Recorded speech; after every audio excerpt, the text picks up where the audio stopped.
Hijama жайлы бұл туралы өте көп хадистер келеді.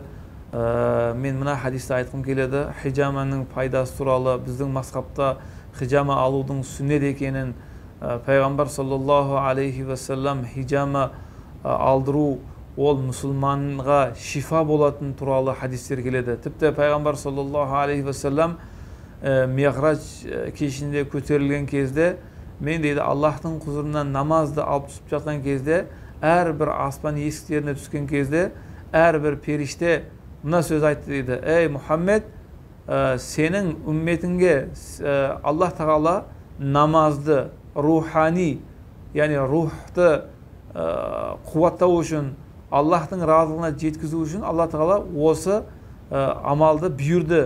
Яғни саған, яғни сенің үмметіңге деп айтты. Сонда сен үмметіңге мына нәрсені де бұйыр деп айтады.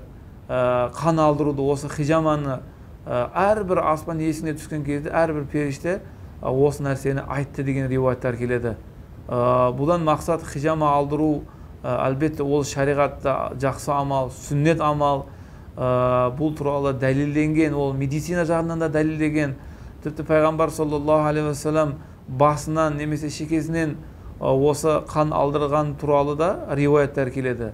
Енді қысқаша оразаны бұзама десе, пайғамбар саллаллаху алейхи вассаламның өзі ораза кезінде аяғының, табанның астынан, артынан қан алдырған туралы да риуаят келген екен.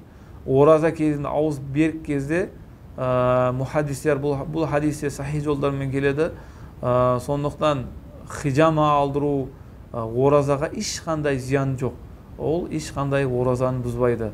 Сондықтан сіздің сұрағыңызға, егер де ай сайын алып тұратын, немесе осы ораза айында ауырып қалып, осы хижаманы алдыруға, мысалы медицина жағынан осы нәрсені алдырсаң жақсы боласың деген сияқты диагноз қойған болса, аузы берік адам ораза кезде де хижама алдыруға, альхамдулилля, ол жайыз, ол ешқандай оразаны бұзбайды.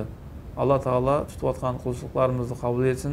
Алла тағала екі дүние жүзіміз жарық болуды нәсіп етсін. Салам алал мурсалин, альхамдулиллахи раббил аламин, рахматука.